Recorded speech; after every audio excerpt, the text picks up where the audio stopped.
All right, we are just 7 days away from election night, although every day is election day until then, because if there's voting in America, it's election day.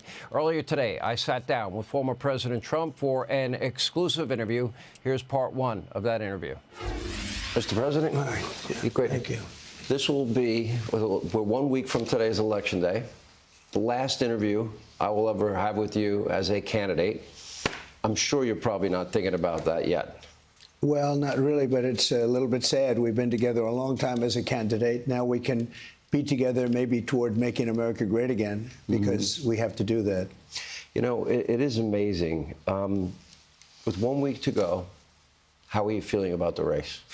I think we're leading in every state, every swing state. I think we're even picking up maybe some states that traditionally don't go Republican. People want to see change. They don't want to have borders where murderers are being released into our country, and many others, drug dealers, where jails are being emptied out into our country. I happen to think it's the biggest issue. I think inflation would be second, the horrible inflation and economy. I mean, the economy went bad because of inflation. We had no inflation whatsoever. We had a great economy, maybe the best ever. I think the best economy anyone's ever had. And when you see what's happened to our country, it's very sad. But when you see what they're allowing to come into our country and kill people, I've just randomly just killed so many people. Young girls are dying left and right. We can't let this happen. I think it's the most important issue. And we're talking about by the thousands. They're coming in by the hundreds of thousands and even the millions. And so they have 21 million people released into our country through a ridiculous open border policy of Kamala. You have to blame her, because she was put in charge of the border by Biden, who went to sleep at 4 o'clock. And she's done a horrible job. And by the way, I think it's very important for your listeners to know that the Border Patrol endorsed me powerfully and said she was horrible. They said I was the best ever and that she is the worst ever. So it shouldn't be that much of a choice. In her own words, and this has frustrated me in the campaign, the media has covered for her. You know, they're an extension of her press office. She has said in her own words she wants to decriminalize illegal immigration. Free food, housing, health care, education. They're running made legal driver's licenses for illegals, free taxpayer-funded college, free sex change surgeries. Correct. And defund the police. And defund the police. Don't forget, she was one of the leaders of defund the police. That means it's in her psyche, defunding the police. We have to do the opposite. We have to let the police do their job. We can't take away their house and their pension and their family and everything else if they are a little bit more aggressive. Our country is a crime-ridden country. When they go into department stores and they strip the store, and our police are standing out there wanting to do their job, but they're told, stand down, don't touch anybody. And they're walking out with refrigerators, and they're walking out with air conditioners, and there's hundreds of... They let them walk away as long as it's under $1,000. Yeah, well, that was her policy. Anything under $950, you don't prosecute.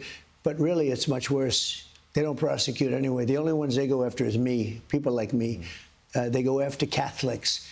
They go after, and evangelicals will be next. This is a horrible group of people. These are very dangerous people. Or they'll use limited resources to look into moms and dads at school board meetings as potential domestic terrorists. That's right. We're now, with the final week of this campaign, we have two very, very different closing arguments that have emerged. Kamala's closing argument, her surrogates, Nazi, fascist, racist, Stalin, Hitler, Mussolini, and I thought this was supposed to be the campaign of joy. It doesn't seem very joyful to me. What's your reaction when you hear that? First of all, they have no joy. They took it away from a man. I'm not a fan of Biden, obviously, but he got 14 million votes. She got no votes. She was the last in 22 people ran. She was last. She came in last, never made it to Iowa. They went in and they said, you're not running anymore. We're taking it away. They took it away, and he gave up much more easily than I would have thought he would have. But this is not a campaign of joy for them. It's a campaign of hatred. You know, my father, and I mentioned this for the first time yesterday, I was in Pennsylvania, and I mentioned it. I said, my father, when I was young, never mentioned the name Hitler, ever. He was tough on it. Somebody would say Hitler. Never mention that name. Nazi. Never mention that name. And he meant it too. And it was a word that you never use. You know, you never use those words. It's the embodiment of they evil. accuse me of being a Nazi. They accuse me of being a Hitler-type guy or a Hitler lover. And I'm not. I'm the opposite. They're the ones that are doing. They're oppressive. This is like an oppressive machine. And, you know, they also happen to have the press for whatever reason. But think of what they're fighting for. They're fighting for open borders where millions of people can pour into our country. Think of it. Millions of who can get elected with that? They're thinking of having men playing in women's sports. You know, it's interesting. I've been a politician now for 9 years. I hate to say I'm a politician. I guess I'm a politician. Nobody's ever come to me and say, sir, it's really important that we let men play in women's sports. Sir, transgender operations all over the place are really important. Nobody ever brought this stuff up. They bring up, could you lower taxes? Could you do this? Could you do that? Could you help me here, my businesses, you know, et cetera, et cetera. They bring up a lot of things. But nobody ever came to me and said, it's really important that we do this. Men should play in women's sports. I think it's got a constituency of about almost nothing, and yet they do it. Maybe it's because they want to destroy the country. I don't know. Or gender-affirming care for minors. Sure. Care without parental consent. So a young man leaves for school and goes to school, and the authority takes him over without parental consent, and they do things to him that you don't want to know about? I mean, is this supposed to be America? I don't think so. That doesn't sound These people are radical people. And let me tell you, she's not a smart person. She's a low IQ individual. I've said it for a long time. She speaks so slowly. Everything's so slow. She thinks of answers. They ask her a question. She talks about she was grown up with a lawn growing on her front yard. Everything is like crazy. 60 Minutes protects her. 60 Minutes takes out her answer and puts a new answer in because her answer was so bad. Could you imagine them doing? I'd love to have them do it for me. Think of it, John. 60 Minutes, CBS, they should lose their license. This isn't just editing. They took out her whole answer, every word, and they put a totally different answer in so that she looked better, because she looked like a very stupid person if they would have left the original answer. I've never even heard of a thing like that. You mentioned your father, and you did have, I know the media would like to focus on the comments of one general, but you had, about a week or so ago, 200 former generals, admirals, all come out in support of you. Nobody wants to talk about it. Yeah. Over 300 people from the administration, the most respected people. I see even Bill Barr's name was mentioned. And I said, well, that's nice, because he understood, look, he understood I did a hell of a good job.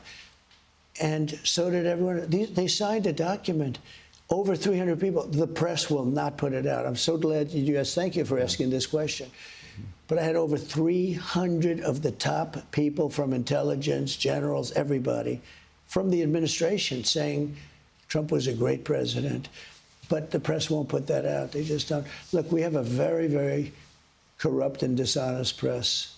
And I think with time it gets better because they're all doing pretty badly. Let me ask you this. You mentioned your father said never say the word Nazi.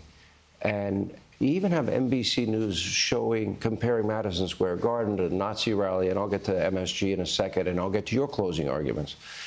But what's interesting is, if you want to talk about the embodiment of evil, you talk about Stalin, Hitler, Mussolini, and they are pounding this. That is their closing argument. This is the environment we're in. But it's the only thing they can do, Sean, because look, I had the best economy in history. I had the strongest border and the border wall. I built 500 miles of wall, and without that wall, nobody could do anything. You couldn't. Remember, they used to say, you don't need a wall. What are you going to do, send some drones up to look around? She called it a vanity project. Yeah, but now they have to do it. Project. Now they have to. In the meantime, they put in for funding to do a wall. Look, I had the best economy ever. We cut more regulations than ever cut. I had no wars. Think of it, no wars. Except I finished off a war that they couldn't finish. They wouldn't have finished it off in 10 years. I did it in a few weeks. ISIS, I knocked out ISIS. I rebuilt our military. I gave you the largest tax cuts in the history of our country. We had the greatest economy in the history of our country. We were lapping, think of it, we were lapping China. I took out hundreds of billions of dollars from China in the form of taxes and tariffs. Nobody thought it was even possible. And China respected us, and everybody respected us. Viktor Orban said he was the most respected leader.